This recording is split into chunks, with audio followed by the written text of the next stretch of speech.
Salut à tous, bienvenue sur cette petite vidéo où je vais vous montrer en quelques étapes comment est-ce que vous pouvez automatiser votre travail sur Excel grâce à l'outil de l'intelligence artificielle qu'on appelle ChatGPT.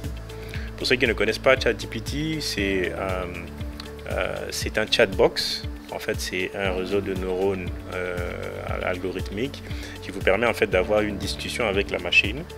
Et cette discussion en fait peut vous permettre de répondre à tout un tas de besoins et à tout un tas de questions. Et ChatGPT a été créé spécialement pour aider les développeurs dans leur travail de développement informatique dans différents langages.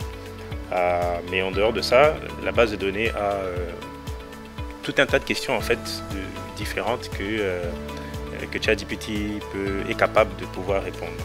Et donc c'est grâce à cet outil qu'on va voir comment on peut faciliter le travail d'édition des fichiers Excel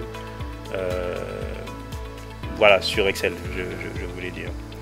Et typiquement, c'est le cas si votre travail est un travail, par exemple, de finance, un peu comme le mien, dans lequel vous avez beaucoup de fichiers Excel similaires, qu'il vous faut télécharger du système, ensuite mettre en forme pour pouvoir finalement l'exploiter. J'imagine que comme moi, en fait, cette partie du travail d'édition des fichiers, les mettre en forme, etc. peut être un peu embêtante, un peu ennuyante et un peu rébarbative. Du coup, je vais vous montrer avec ChatGPT comment on peut créer un macro Excel qui peut vous permettre d'automatiser cette tâche-là qui est un peu ennuyante pour vous. Alors, l'avantage, en fait, c'est que c'est un gain de temps. Plutôt que de faire ce travail vous-même, vous n'aurez qu'à cliquer sur un bouton et Excel fera le travail pour vous. Pour ceux qui ne savent pas ce que c'est qu'un macro c'est juste un petit robot dans Excel qui vous permet d'automatiser une tâche que vous faites de manière répétitive. Vous voyez, ça peut être typiquement le cas d'un fichier Excel dans lequel vous devez, par exemple, arranger les colonnes, mettre les chiffres dans le format des chiffres, mettre les dates dans les formats des dates, ensuite mettre un filtre et ensuite faire la somme de la colonne où il y a les montants, machin.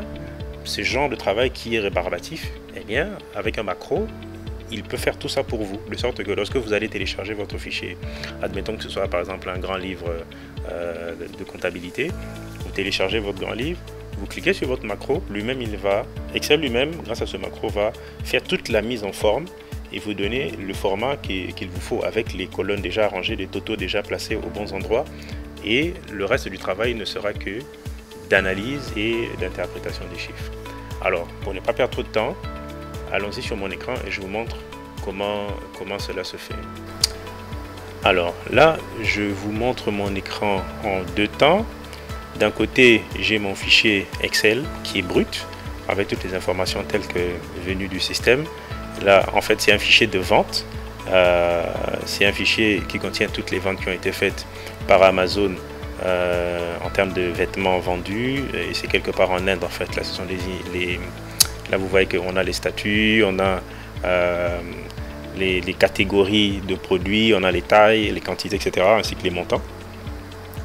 Alors, ce qui finalement va nous aider à pouvoir créer le format. L'idée en fait c'est que après avoir fait le formatage de notre fichier Excel, que nous puissions avoir ce résultat ici.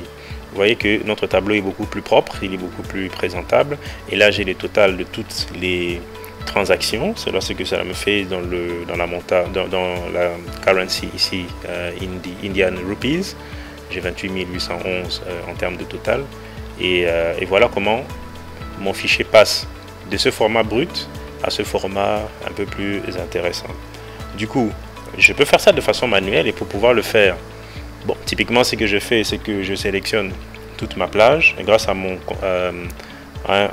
comment on appelle ça, un raccourci Excel, CTRL-T, cela me permet de créer une table. Je fais OK. Vous voyez le format commence à ressembler à celui qu'on a tout à l'heure. Ensuite là, j'insère une ligne. Je viens au niveau de la colonne H, là où il y a les montants. Je vais faire mon total en faisant égal subtotal, qui est la formule pour faire le total. Ensuite, je sélectionne ma plage, ça me donne mon total. Et ici, j'écris total. Je sélectionne. Et là, j'ai le total de mon tableau. Vous voyez, c'est pas mal d'étapes en fait qui peut être un peu embêtante de pouvoir reproduire les mêmes étapes constamment. Alors, ce que je vais vous montrer maintenant, c'est faire ce même travail mais en un clic grâce à un macro Excel. Alors, le macro Excel, je l'ai déjà préparé pour vous ici dans ChatGPT. Alors, peut-être pour ceux qui ne savent pas, ChatGPT pour l'instant, c'est un site internet qui est sous openai.com.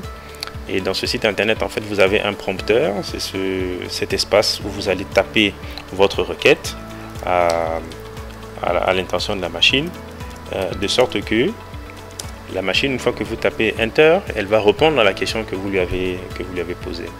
Alors, pour un gain de temps et surtout parce que actuellement la plateforme n'est pas très stable, elle bug un peu étant donné qu'il y a beaucoup de monde qui demande et qui travaille dessus. J'ai tapé pour vous déjà le texte que j'ai demandé à ChatGPT de faire pour moi. Alors je lui ai demandé de créer une macro Excel avec les fonctions suivantes. Premièrement, de créer une table donc en faisant CTRL-T comme je vous ai expliqué tout à l'heure, de la plage A1 jusqu'à P50. La plage A1 jusqu'à P50, c'est cette plage ici qu'on avait sélectionnée au début.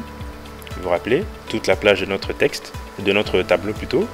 Alors je lui dis crée-moi une table à partir de cette plage là. Ensuite insère une ligne vierge au-dessus de la ligne 1.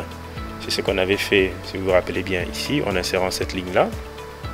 Ensuite je lui dis dans la cellule H1 calcule la somme de table 1 et mount.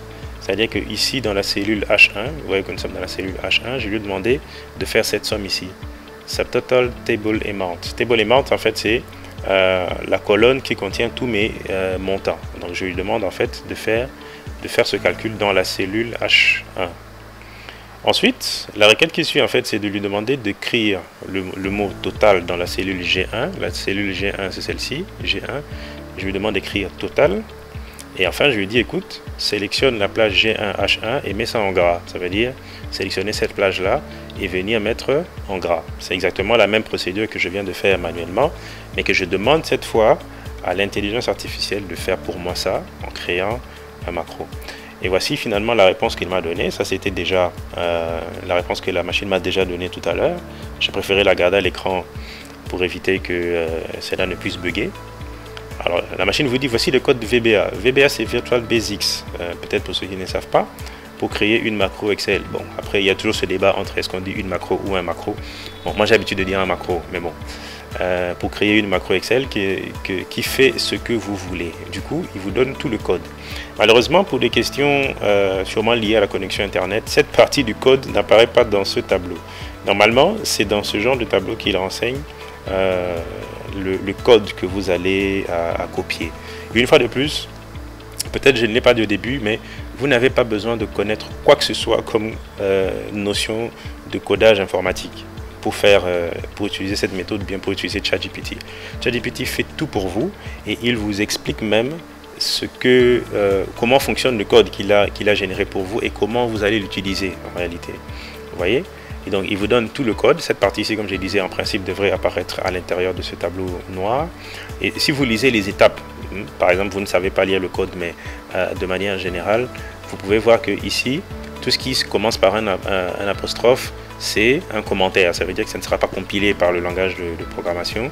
Il vous dit créer une table avec la plage A1 P50. C'est la première tâche qu'on lui a demandé de faire ici. Et voici le code qu'il tape. Range A1 P50, select, etc. Tout ceci, c'est pour répondre à la première exigence que vous lui avez donnée là.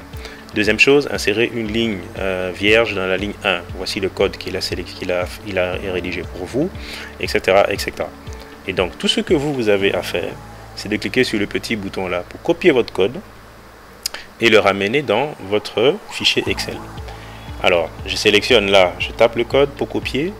Mais bien sûr, en fait, quand je clique sur copier code, en principe, je devais copier à partir de tout ça pour que mon code soit complet, une fois de plus.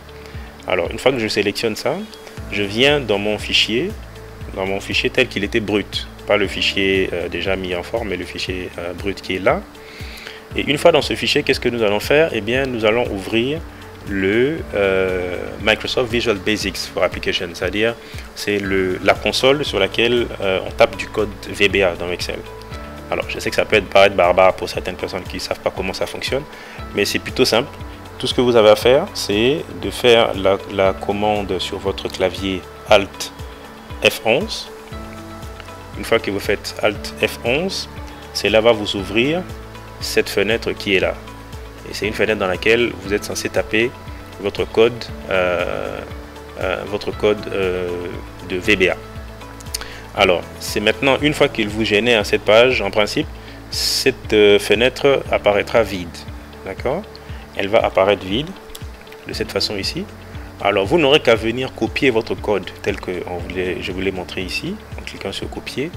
Et vous venez juste ici pour coller votre code. Rien de plus à faire. C'est juste copier le code que la machine a généré pour vous. Vous collez le code dans votre console VBA. Ensuite, vous enregistrez votre code. Et après ça, vous cliquez sur Run. D'accord? Ou alors, si vous ne voulez pas cliquer sur Run, parce que c'est la même chose, peut-être pour vous montrer ça plus simplement dans Excel, vous venez dans Développeur. Il faut que cet onglet développeur apparaisse chez vous. Bon, je vous montrerai peut-être en commentaire comment faire pour activer cet onglet développeur, c'est pas compliqué. Ensuite, vous venez dans le petit onglet macro et vous verrez le macro que vous venez de créer qui est là, macro 1. Il s'appelle macro 1 et vous avez qu'à cliquer sur le bouton Run. Une fois que vous cliquez sur le bouton Run, vous voyez que la mise en forme se fait en un seul clic et vous avez le même format que celui qu'on avait dans la partie Result. Et tout ceci a été généré par l'intelligence artificielle sans que moi-même je ne connaisse une seule ligne de code sur VBA. Vous voyez en quoi est-ce que cet outil peut être tellement puissant pour vous faciliter la tâche, pour vous faciliter votre travail au quotidien et pour vous aider à gagner du temps. Ce qui fait qu'avec ce macro, je n'ai plus besoin de perdre du temps à aller refaire moi-même la mise en forme de mes fichiers Excel à chaque fois. Je n'ai qu'à dire à la machine, fais ça pour moi, donne-moi le code. Moi, j'enregistre comme macro et le tour est joué. Donc, voilà, en gros, en quoi consiste la mise en forme de nos fichiers Excel grâce à l'outil ChatGPT. N'hésitez pas à me poser des questions si vous en avez en commentaire. N'hésitez pas à m'écrire si vous avez besoin de savoir comment ça fonctionne, si vous voulez que je vous accompagne dans ça. Et voilà, j'espère qu'on se reverra bientôt pour une prochaine vidéo. Allez, salut!